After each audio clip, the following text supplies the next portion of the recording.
لوگوں نے آپ کی خدمت میں یہ شکوہ کیا کہ حضور آپ یہاں تشریف لے کر کے آئے ہیں اور اس علاقے کو آپ نے رونق بخشی ہے.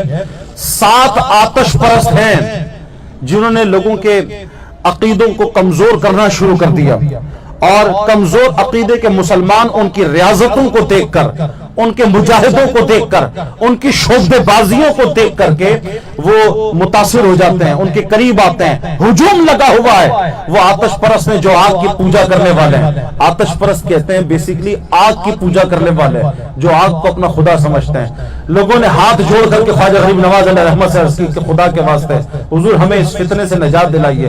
یہ آتش پرست ہیں، مختلف انداز سے اپنی ریاضتوں کے ذریعے لوگوں کو کنوینس کرتے ہیں. بھائی کوئی آتش پرست ہے جو زمین کے اندر دھسا ہوا ہے، سارا کا سارا زمین میں دھسا ہوا ہے، صرف اس کا چہرہ اور اس کی گردن زمین سے باہر ہے. کئی ہفتوں کے بعد چند گھونٹ پانی کے اس کے منہ میں ڈال دیے جاتے ہیں یا کئی مہینے گزر جانے کے بعد کچھ لقمے اس کو کھلا دیے جاتے ہیں اور وہ عرصے دراز تک یوں ہی بھوکا پیاسا رہ کر اپنی ریاضتوں کے اندر مشغول ہے.